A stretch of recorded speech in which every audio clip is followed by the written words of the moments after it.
Welcome. You are at the CCC, where there are no outside issues. Hi, my name is Bonnie Violet. I'm a trans femme, genderqueer, spiritual drag artist, and person in recovery.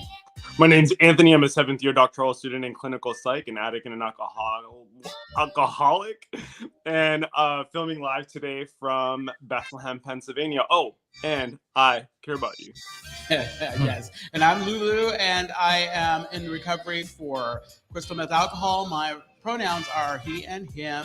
I'm a former Miss Castro Country Club, and you know what? I'm always in search of balance. Balance. I thought Anthony was in search of balance. No, he just likes you. And each week we provide and create a brave space where we talk about recovery.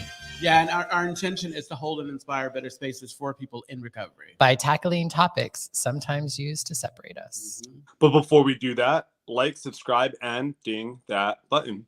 Ding, ding, ding, ding, ding, ding. And one more thing.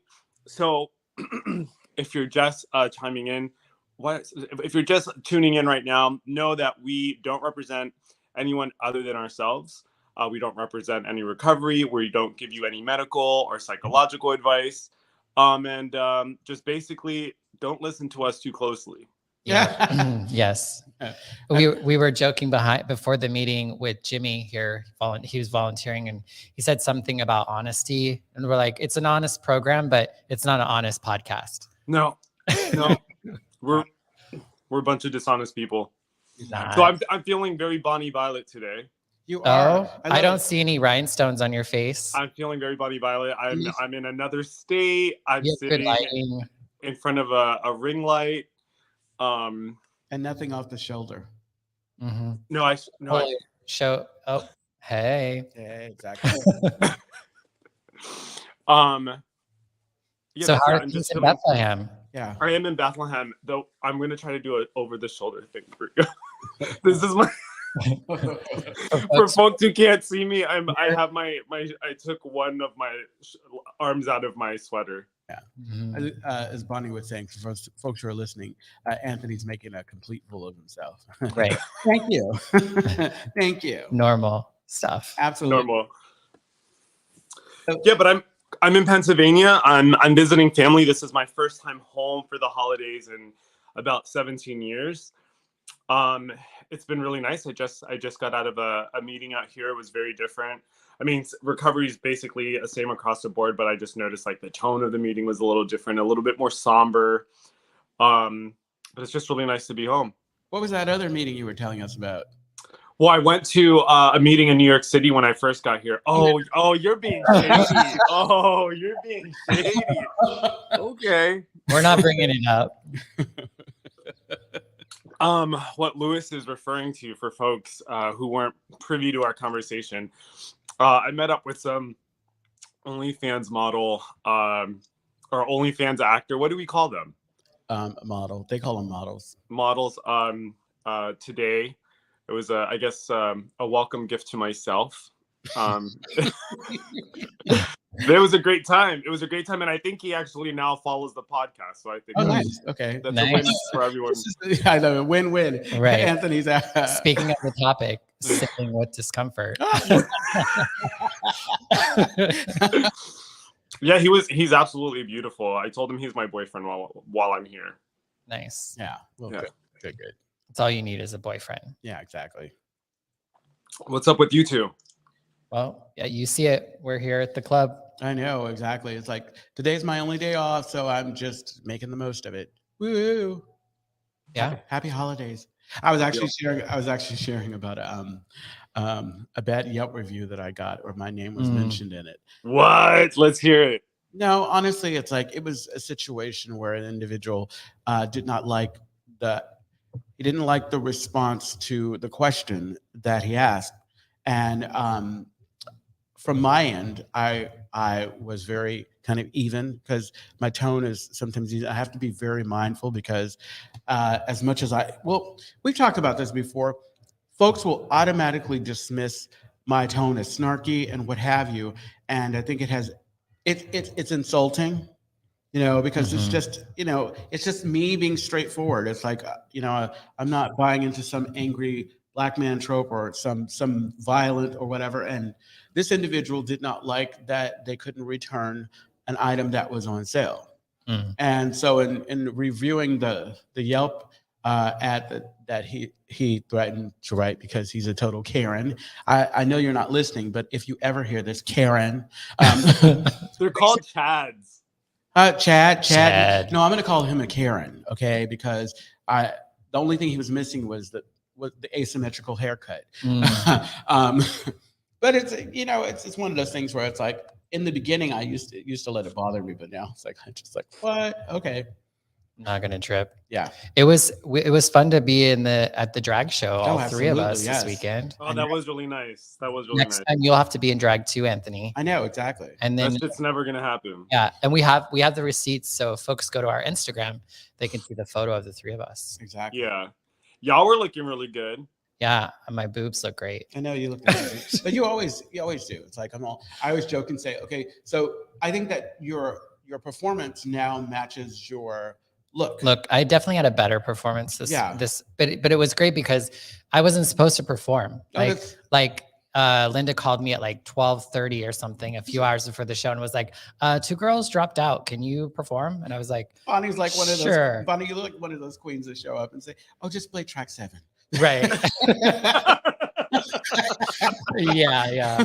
But it was nice because I didn't have any of the normally like I'm really nervous and I'm really freaked out and I have a hard time, like I just get stuck in my head. You know? That's like and this time I didn't. I think just because I didn't have enough time, I didn't have enough time to think about it or worry about it. I just got in drag and went to the show. So it was cool. I had no anxiety. It's like when you have to share a meeting at the last minute.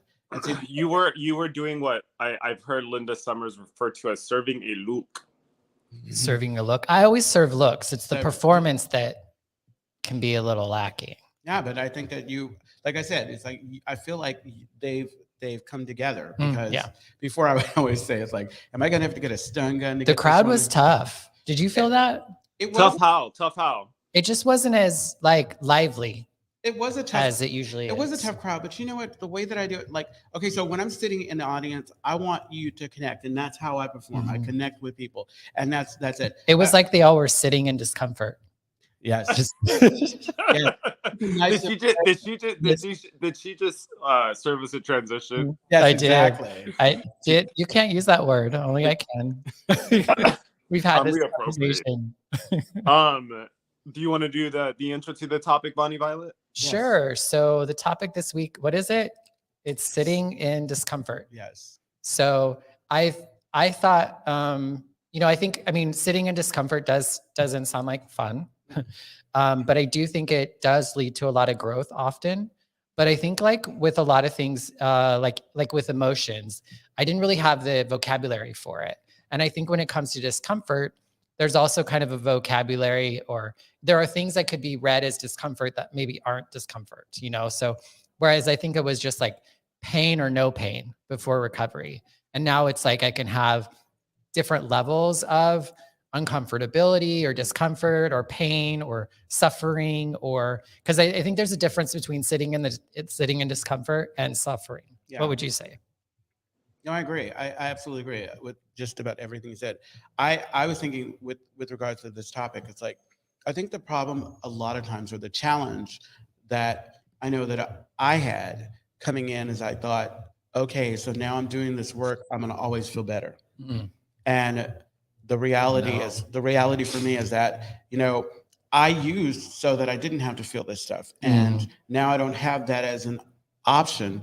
I have to find a way to make it through. And when you're in whatever you're in, sometimes it feels like you'll never get out of it. Yeah. And so it's like, it's that thing where, how they say it's like, you don't know the difference between a bad day, or like if you're having a bad day, or the end of the world. And so, like I absolutely agree. Yeah.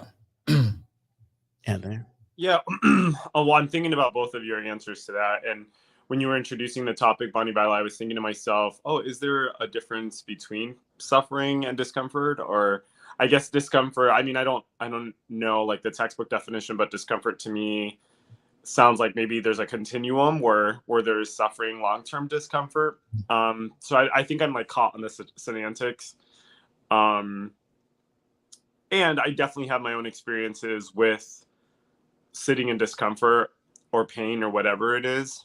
And I'm trying to trace that to recovery. And if there's anything that I think is true for me right now, is that my relationship to pain and suffering is a lot more different. And the biggest difference is that I'm not necessarily running away from it, or if I am running away from it, I'm running away from it in these very different ways that are kind of more subtle. And I'll just leave it at that. Well, and quite the opposite, like was brought up about the idea that like maybe there would be less pain in program, or, you know, things like that. I think that there was something like that said, but I think my tolerance for, you know, like I get uncomfortable a lot easier, or I get in pain a lot because my tolerance level is less. And that's actually like a good thing. But I think sitting with discomfort, the way I like to talk about it, it's more of a tool. Like, so Absolutely. it's a tool that we use to grow or to get through something. Whereas Yeah. maybe in the past, we would not like, and I think maybe for me, that's where suffering comes in. Yeah, exactly. The suffering was not the tool. It was like, I'm feeling whatever I'm feeling, but I'm not using this as a way to move to a solution. Right. Gonna feel it, gonna be all in my feels and what have you. There's a very wise woman on TikTok this week that I saw, and she was like a singing like spiritual person or something.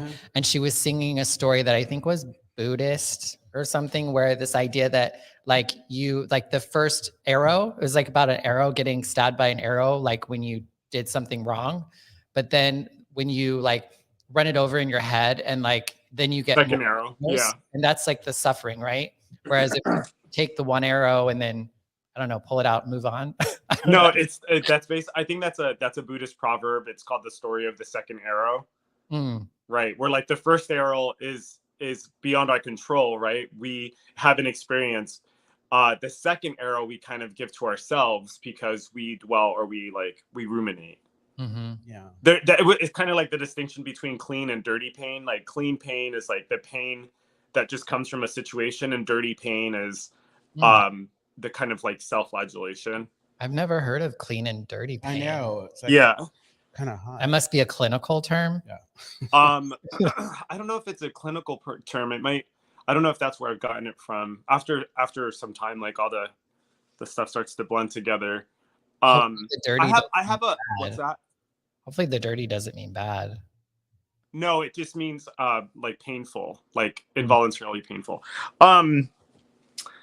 I have a hypothetical for you. So actually it's not a hypothetical. So maybe not surprisingly, I feel like I do a lot of 12-step work and like hookup situations. I don't know if that's ever happened to the two of you. Like you do a 4-step with your hookup? No, because you've mentioned the type of guys that you are turned on by. So of course you're going to be doing 12-step work. So you Hold up. I'm gonna need you to slow down. Number one. I'm gonna need you to slow down. Number one. Number two, that is not even an entirely factual statement. It's like most people take lube to the bathhouse, but you take the big book. Is that what you're saying? The big book I'm like, I'm here to spread the word of God. He's in the dark maze of it. Right. Yeah, I'm here to talk about your dirty pain.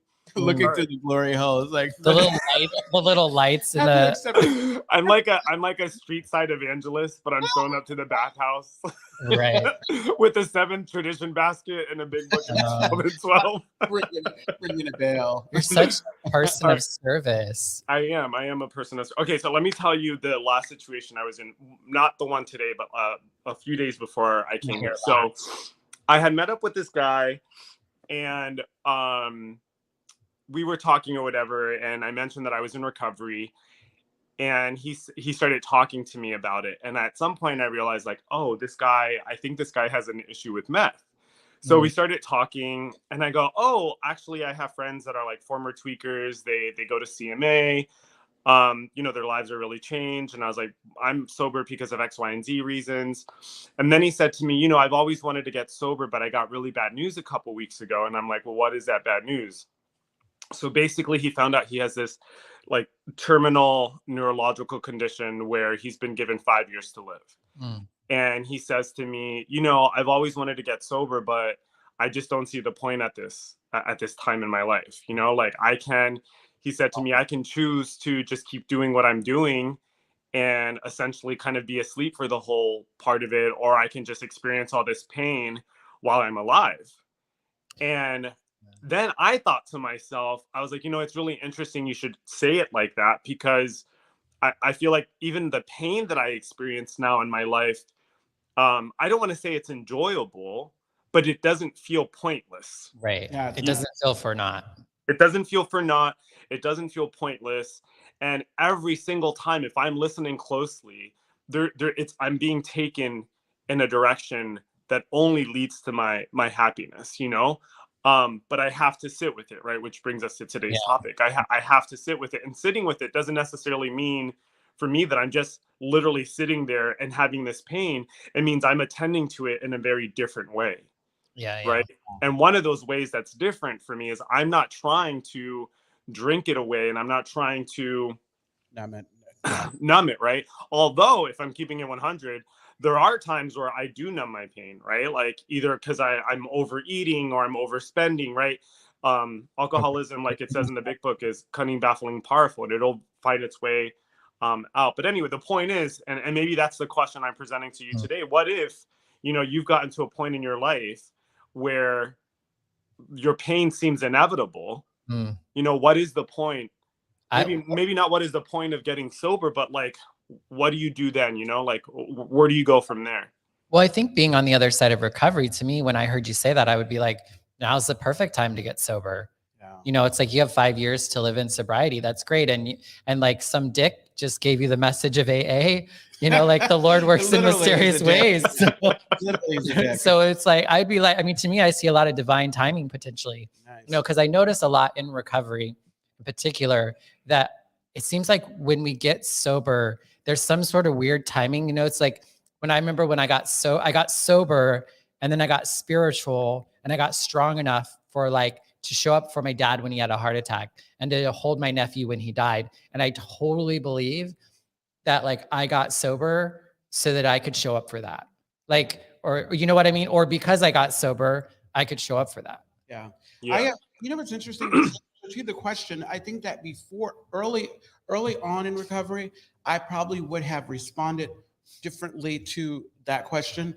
If I feel that the pain is inevitable because of doing the work, consistently doing the work and showing up or whatever, I view all of that a lot differently, in the sense that it's inevitable, yes, but it's not going to last. Because I've gone through some things and I've come out of it. And I have so many examples of how I'm not going to be stuck in it forever. And sometimes going through it is what helps me to build character. Like I say, it's what puts hair on your chest. It's those experiences, because I believe that the work that I'm doing now it's like that yin yang. It's like I am doing these things so that I can appreciate those other things.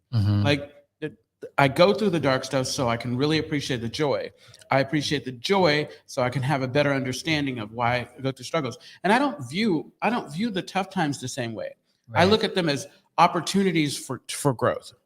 I don't look like, oh God, I'm in it. And I don't stay in it nearly as long as I did, because I choose not to suffer through it. Right. But it does sound like like he had questioned his own, so he's probably an addict or alcoholic, because I think people who don't do that sort of thing. So we know that and he's got his journey. So, but I think it's just a point to talk about. But what I was going to say with that is that we know that there's nothing like drugs and alcohol can't make worse. And that's we know the drugs and alcohol just make it worse. So I don't know. Yeah, and I also think too, one of the things I remind my sponsees of, that my sponsor reminds me of, is that the only moment we have is the very moment we're in right this second, right? Right now we're having this conversation. This is the moment that's real. The past isn't here anymore. The future isn't here. This is the moment, right? And so the question really, when you're asking that question, you're asking about this very moment, right? And this very moment is another way to phrase this question is, how do you want to experience this very moment? Do you want to be here right now, right? And have as fulfilling as a relationship as possible, right? Possibly to be of service, or do you want to check out? Knowing what we know and feeling the way we feel, when you're faced with someone who has made that decision, how do you just accept that? Because it's the reality is like, I'd like to tell you no, because it's like we're thinking, oh God, no, like you'll never know. It's like you think it may only be 5 years, it may be longer, and you'll be stuck in misery, or it could be 2 months. It could be it could be anything, and we do. I mean, we understand that this is the easier, softer way, but when I was in it, that was like it took me forever. You know how to say it's the easiest tough decision that you'll ever make. Right. And so well, and like. But I think in thinking again about sitting in the discomfort as a tool, and if in some ways a way to escape or reduce the pain, I think we were talking about like, I think that pain, like sitting in discomfort. So it's like you were talking about numbing yourself or doing things to take you out of the situation, which I think there's a level of that is good. There's like it can be harm reductive, right? And so it can allow the pain to be discomfort instead of like pain. That's interesting. You should say that, because he talked about, he's like, drinking isn't my problem. Meth is my problem. And I thought, I've never met a recreational meth user. I've never known of anyone who, in my experience, is able to kind of come in and out of that. And he talked about, well, I guess it's I'm using harm reduction.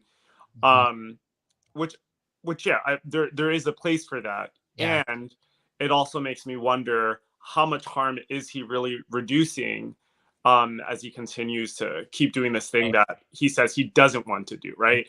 Going back to Lewis's question, which is, what do you do when someone's essentially accepted that as like, this is just what I'm doing? And that's, it takes me back to the thing that I think I hear people say all the time. It's like, I can't want sobriety more for you than you want it for yourself. Yeah. I have an uncle who's been addicted to heroin literally as long as I've been alive. I can't make him want to get sober. Right. I went to a meeting today. Some of the most like harrowing stories, but we read that story in the back of the big book. It's called Twice Gifted. And it was basically about this woman who she got cirrhosis of the liver and all this other stuff. And basically, it's like you can have people who have death literally at their doorstep, and they just can't. They just can't.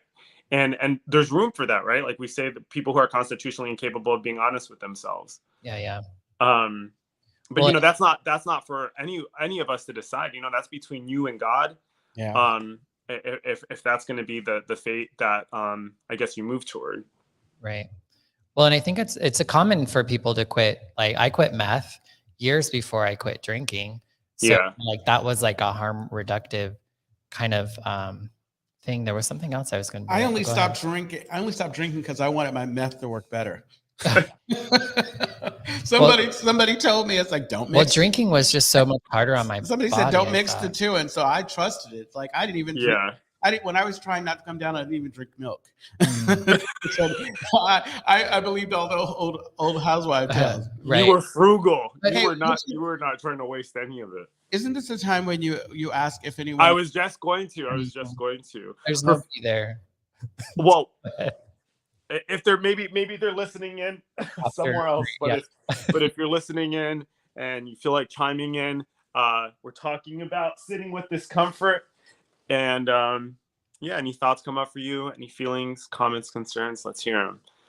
And in the meantime, I have something that I lost it again. It's all right. You had to go and acknowledge people. Seriously. And I think the other thing. You want to jump back in? I think so. Yeah. So you mentioned the idea of like dying, like they were dying and it wasn't. No, death was at their doorstep. Exactly. But for me, it wasn't the body death that was at my door. It was a spiritual death. Oh, yeah. And so I think that was really, to me, it's my addiction, my alcoholism, all of that was a spiritual malady in my experience. And so spiritual program was the solution for me. I feel like that was more of my ailment. That was an ailment that I could recognize and fight with, maybe even a little bit more than the idea that I could not drink or drug. like on my own. Like I couldn't stop on my own. You know what I had an English teacher say this to me in 7th grade. His name is William Staples or Billy Staples. He was wonderful. I think he's still alive. But I remember I was really suicidal in 7th grade.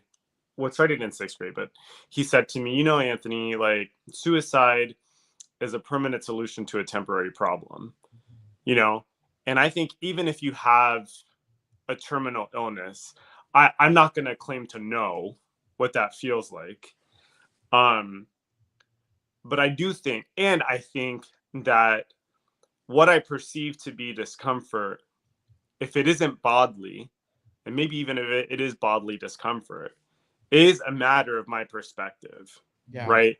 I would, and the reason why I'd say, even if it's bodily, even if it's a bodily pain, because I know that meditation has been used to like treat chronic pain for people for whom, painkillers are no longer an option because whatever their experience is. But I think regardless of the circumstances that a person might be in, peace is possible. There's that story in the Big Book where they talked about people at war being able to stay sober, for example, right? And I like to think that, with God, all things are possible, and whatever conception of God that people have.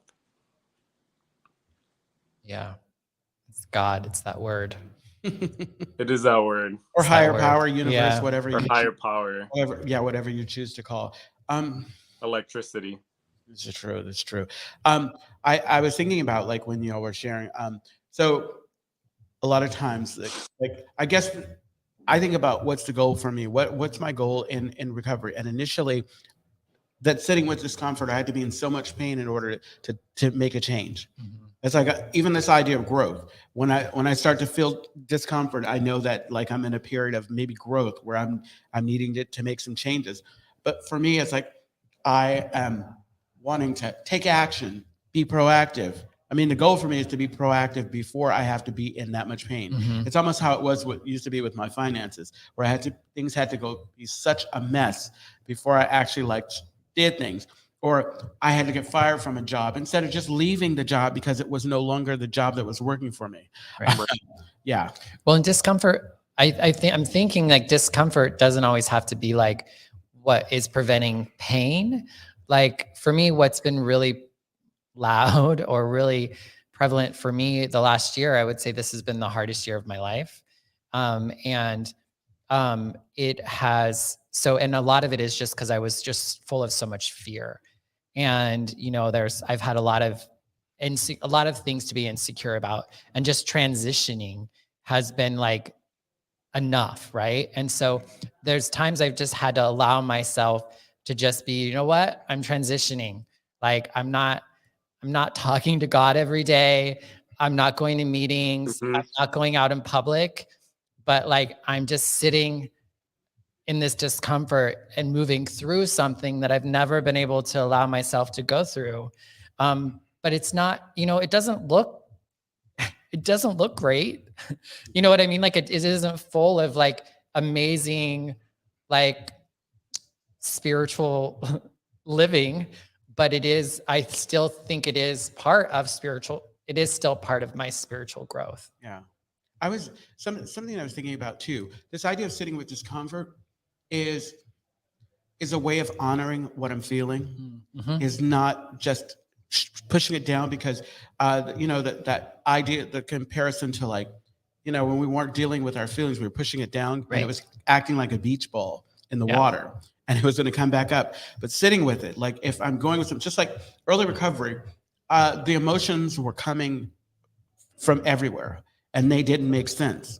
And so like when I was able to get to a place where I was able to be honest with somebody about like the times when I was feeling jealousy, when I was feeling like anger or whatever, and talk about it and be there in it and really just honor it, not let it consume me, because obviously but really just say, okay, this is what I'm feeling. And I think it was in being able to be honest about it. This is how it didn't take over me. But I really feel like, like they say in Star Trek, resistance is futile. When you fight something, it is going to get you regardless of whether or not you want, you think you've got it. So basically, just sit with it, own it. It's mine, but not live in it. Yeah. When you're doing your hands thing, I thought you were doing that Star Trek. Is it that? Yeah, I was like, did Lewis just Star make a Trek. Star Trek I reference? know, right? I did. I love Star Trek. Are you a Trekkie? I didn't know you were a I am a Trekkie. Trekkie. I'm such a Trekkie. Shit. I'm more of a Star Wars girl. I don't follow either one of those things. I don't either anymore. When I was a kid, I loved sci-fi. Star Wars. I love sci-fi. I loved it. Yeah, I love it. I mean, drag is basically sci-fi. What? Okay. How is it not? I wouldn't label my drag sci-fi. You wouldn't. You can label it whatever you want, but It's definitely witchcraft because it's like I've seen some people transformed. right? There is some power. It is powerful. I Yes, will exactly. say that for sure. Yeah. Performance is certainly powerful. I think your particular brand of drag is pretty powerful. Absolutely. Discomfort. Yeah, and probably like apropos for the holidays. Before I came to Pennsylvania, I went to a meeting. I was a show of shows, and a lot of people were sharing from the floor about how uncomfortable the holidays are and how they feel so estranged from their families, and it was maybe one of the first times I had sat in a meeting where we were talking about the holidays and family, where I wasn't able to relate to people from the floor in that moment, right? I certainly had the experience of what it's like to feel estranged from my family. I certainly know what it's like to not want to be around my family. I mean, it's one of the reasons how I ended up on the other side of the country from them. And something extraordinary has happened within like maybe, I don't know, the last 2 or 3 years with my family, where all the things that I wanted for my family have slowly started to materialize. And I may have talked about this before, it's my family's like talking about trauma. We're not a family that uses that word, much less talk about mental health. My family, I mean, there's folks in my family that I've been talking about breaking patterns that have existed for such a long time, and I feel like I'm forcing the topic around this, and part of what makes me think that is, and I've sat through so much of that for so long, and I do think I held out some hope because I saw the way AA was working in my life, and I thought, God, I'm told that everything is possible with you. This has got to be one of those things that's also possible, Right. And I'm not saying I prayed this to happen, but certainly something changed, and I'm glad I didn't give up. And in fact, I can trace back my own change in my family when I was talking to my cousin a few years ago, the one who I'm staying with now. He's an absolute blessing to my family, an angel. And he was saying to me, Tony, in all the ways that you can change, other people can change, and you have to give them a chance. Yeah. And I thought, fuck, I don't know if you feel this. I feel like when I reached a point where I just am, where I'm not trying so desperately hard to influence outcomes. I just am. This is how I'm living. This is who I am. And you can either get with the ride or not get with the ride. Yeah. And it's almost the same as like your cousin saying, people are going to change when they can, Right. but it's like sometimes, it's just your example. You know how we talk about in recovery, it's attraction rather than motion. This is how I'm showing up. Like, I'm not trying to change anybody. I'm simply just showing you who I am. And hopefully if that will inspire you to try to be who you are. Right. And who's to say we know what's best for the people around us? Absolutely. Like all we can do is know what's good for us and ask the people within the environment around us to try to meet us where we're at and try to support us in that, versus us trying to change them necessarily. Yeah. Bonnie Violet, I love that you just said that. I feel like you secretly know of like an issue I've been dealing with recently. Just quickly, there are these 2 people in the rooms that are like notorious for being like these very negative kind of mean girls. They belong to like a group of people that have been often referred to as mean girls. And And for the longest time, they didn't get under my skin. And then recently I've had a couple experiences with them where I'm like, man, y'all are some nasty fucking people. And it's really hard to, you know, like I am generally in a really good mood. I fucking love the fellowship. I love the people around me. And just being around them, I feel like this vitriol kind of like build up in my soul. And I'm like, oh, oof. It takes everything inside of me not to let that like bring me down. Yeah. That's interesting. You know, this idea of sitting with discomfort, that discomfort, we don't have to sit with anymore. Our producer just said, "I'm right here and can hear you, Anthony." I know. So it's like when I'm around people that are toxic, that are like you said, it's like I don't have to stay in it. Right. When I'm around people that are gossiping, that are character assassination, I don't have to stay in it. I get to choose. I mean, we get to discern those times when it's acceptable to sit with something and times when it's more acceptable to take action. Right. You know? And I think that's it for me. My distinction. That's the difference between me in active addiction and me out of it. Because in active addiction, I didn't have a choice. Right. I stayed in it. I lived in it. It was who I was. It became a part of my makeup. Yeah. One of the things though that I've noticed in like working with, like being in relationship with people, you know, I think I maybe have mentioned that my aunt is kind of the person in my family that I'm closest to, and she's a conservative Christian. And we have a podcast called Splintered Grace, a little plug there. But I've been kind of rewatching some of our episodes because I just transferred everything onto YouTube. And I'm reflecting on discomfort. And, you know, there's times like I haven't done an episode with her since March because it became painful, you know, and now it's just uncomfortable at times. You know what I mean? And so my feeling is too, not to like, I'm assuming that your time with your family, there is some discomfort, even though it's like, you know, like, even though it's like much better, there's probably some discomfort versus if you tried to do that, say 5, 7, 10 years ago, it would have been painful. Right. Yeah. I mean, there's certainly, thank you, Bonnie Violet, for that. Yeah. There's certainly things, we're still a family. You know, my cousin was just telling me some stuff yesterday about his sister that really broke my heart, you know, and there's definitely, it's not as painful. You're right. You know, I'm at a different place. And this goes back to what I was saying earlier. It's really a matter of perspective.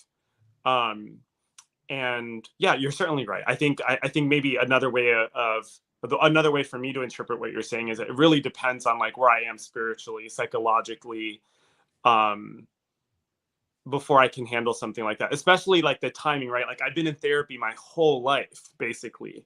You know, I'm at a different place in my recovery. So, and a lot of the issues that I'm confronted with, I've been toiling with for a really long time and I've been able to metabolize. Right. So if things are fresh, you know, especially, I feel for like the newcomers who are doing a 4th step, you know, taking that fearless inventory for the first time, that shit's really painful. Yeah. But, you know, to thine self be true.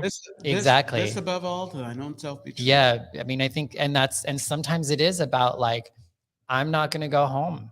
Like, I just am not in a position to do that. And it doesn't have to be like a judgment. It doesn't have to be that they're assholes or that I'm some sort of like messed up person. It's just, I know where I'm at right now and I need to protect my serenity and my peace. Yeah. Yeah. You know, Bonnie Violet, I love this. I love what you're saying. And I don't mean to gush, but I think one of the reasons why what you're saying is resonating with me so much is because when, you know, I've lived in San Francisco or the East Bay for 17 years, right? So for a lot of that time, and even when I was younger, I was in a lot of pain around the shit that I was going through with my family. And I needed to be in San Francisco. And what's amazing is that as I got sober and as I was around other people, like the fellowship really did love me until I could love myself. And I think what I'm realizing now is like the fellowship loved me until I could love myself, until I could love my family and allow for my family to learn how to love me back. Right. And it took all of that time. And I think maybe one of the best things I've ever received in prayer is that I just don't know and God does, you know? And so sometimes when I'm uncomfortable and I don't know where anything's going to go, is like, I think in the best of circumstances for me, that's when I've been able to surrender, and I say, okay, God, then you take care of this. But for right now, like I can't toil with this as much as I have been. Mm-hmm. Yes. I just wanted to say, I love that you said Bonnie Violet so many times in this episode. I know. I love that you said Bonnie Violet, because Bonnie Violet is my name, my first name. And a lot of people just call me Bonnie, which is fine. But I noticed you calling me Bonnie Violet today. So you basically just said, I like it when you say my name. I did. I'm just over here appreciating the love story that's unfolding here. I'm off. Bonnie Violet, Anthony, Bonnie Violet. Okay. Lulu's like, I'm here too. That's okay. No. A lesser person. I give Lewis shout outs all the time. I'm quoting Lewis throughout the week. No. It's right. When you were talking about Mean Girls, or I know I was like sitting here quiet because I was thinking, oh my God, I don't want. When I was talking about Dirty Pain. Oh, yeah. Dirty Pain. I think that there was something. Go ahead. There was something I wanted to say. I realized we're getting close to the hour. There was something I wanted to say, and I totally forgot about it. Oh, I wanted to say thank you to folks who like at Mascara. A lot of people. Well, we got a couple of shout outs from Linda Summers and Billy made some remarks about the podcast. And as usual, and I feel extra inclined to do it now. I just wanted to say thank you to everyone who continues to reach out to say thank you for the podcast. We realize there are people listening and we don't realize you're listening. While I was at Mascara, someone pulled me aside and said, thank you. They were talking about some of the topics that we've covered. So again, we are so grateful that folks listen in and that, we're able to contribute to your lives in whatever way feels right for you. Yeah. I had that. You guys are always talking about those experiences where, because you guys are here, you always get people like talking, oh my God, da, da, da. And I had that happen at Mascara for the first time in a while. And it was nice. He came up and talked with me, and it was just a really nice, sweet thing. So he knows who he is, but I won't say who. I always have people come in and say, "Oh my God, Bonnie Violet is amazing," and I'm all, "But I'm on the podcast too." No, yes, Lulu, you're here. No, you are here. No, I think it's beautiful every time someone approaches and just like shares their experience, shares that because it means that we're what we're doing is not for naught. Yeah. Well, and the thing that they were saying was just the fact, like, it wasn't even that, like, we just say such spiritual shit, and like that, it's more of like just the way we are with each other was something that really stuck out really stuck out to them and made them feel a little bit more, I think, comfortable about being in the rooms and maybe having a little bit more hope about. Someone said, y'all sound like you're really good friends and you like talking to each other and there's a lot of chemistry there. And I was like, yeah, no, we're actually friends. Yeah, right. That does help. I know we need to have people come up to us and say, red like a lobster. And then we know they're really listening. Red like a lobster. Yeah, that'll be our code. We'll know if you're like if you're an actual listener. If you, if I say, what am I red like? And they're like, red like a lobster. Lobster. And they have to wrap it. Okay, so I want you to know, if you want to get in touch with the Lulu, you can, or Louie Lou, or however, you can reach me at LouieLou86 on the Instagram. I put new pictures up and you can send me a DM. And hey, everyone, I'm Bonnie Violet. You can find me at aqueerchaplain.org, as well as on all of the things. I've been doing a lot more on TikTok of late and some YouTube channels. So check that shit out. Thank you, Bonnie Violet Lewis.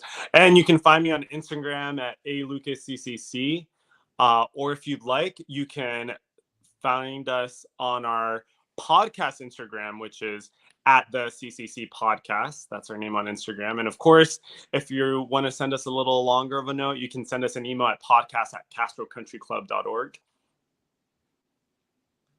Or if you're feeling chatty, you can leave us a message on, not I was looking at both of you to see. You do all the talking in the beginning. You get to close us out. Oh, that's the second arrow. You can read better than us. Yeah. So, or if you want to, like I said, if you're feeling chatty, you want to leave us a voicemail, a la old school, you can leave us a message on www.speakpipe.com /@the CCC. Yeah, so the Castro Country Club is a safe and sober community center for all people and a refuge for the LGBTQ recovery community. We provide programs and services that help people change their lives by supporting personal growth. Our vision is to reduce the suffering of addiction by connecting people to community, opportunity, and support. You can find more information at castrocountryclub.org. And tune in every Tuesday at 4 p.m.-ish when we go live on our Castro Country Club Facebook and YouTube channels. And that's Pacific Standard Time. And what Tuesday is that, Anthony? Every Tuesday. All right. Well, we'll see you next week. We're going to talk about. Don't forget to find us on all your favorite podcast sources. Bonnie, Violet. Yes, find us. Yeah, next week we're going to be wrapping up the year, I think. Yeah, I think we're going to do like 2 more episodes, right? And then we're going to take a break. Is that right? Yeah, we are going to take a break. But we'll talk about that next time. Yeah, exactly. All right. Well, we can't talk about it now. Well, I mean, go. We're out of time. I know. All right. Yeah. Bye-bye. Bye. We love you.